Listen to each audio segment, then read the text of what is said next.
Umabot na sa humigit kumulang 1.4 milyong pamilya ang nakalabas o nakagraduate na mula sa Pantawid Pamilyang Pilipino Program of 4Ps mula noong 2022 o 2022 ayon sa Department of Social Welfare and Development o DSWD. Dahil dito sinabi ng ahensya na mag-restore o magbabalik lamang ng humigit kumulang 500,000 na beneficiaries upang patuloy na matulungan ang mga pamilyang nanatiling mahirap batay sa pinakabagong datos. Ayon kay DSWD Secretary Rex Gatchalian, hindi ito dagdag sa programa kundi ibabalik lamang ang mga kwalipikadong pamilya na hindi pa rin umaangat sa kahirapan.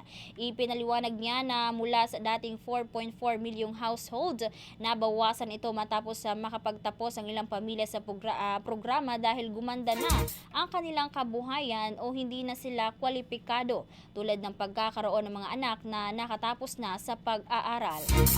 Batay aniya ito sa datos ng Philippine Statistics Authority o PSA na siyang nagsisilbing basihan ng listahan ng benepisyaryo.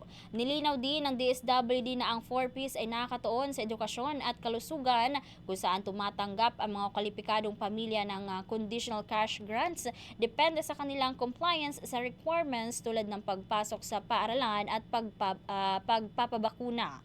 Tinatayang umaabot sa hanggang 3,500 ang tulong na natatanggap ng mga pamilya at giit ng ahensya, layunin ng programa na tapusin ang kahirapan sa mga susunod na henerasyon at hindi umano ito nagiging sanhi ng dependency gaya ng ilang mga natatanggap na kritisismo ng ahensya.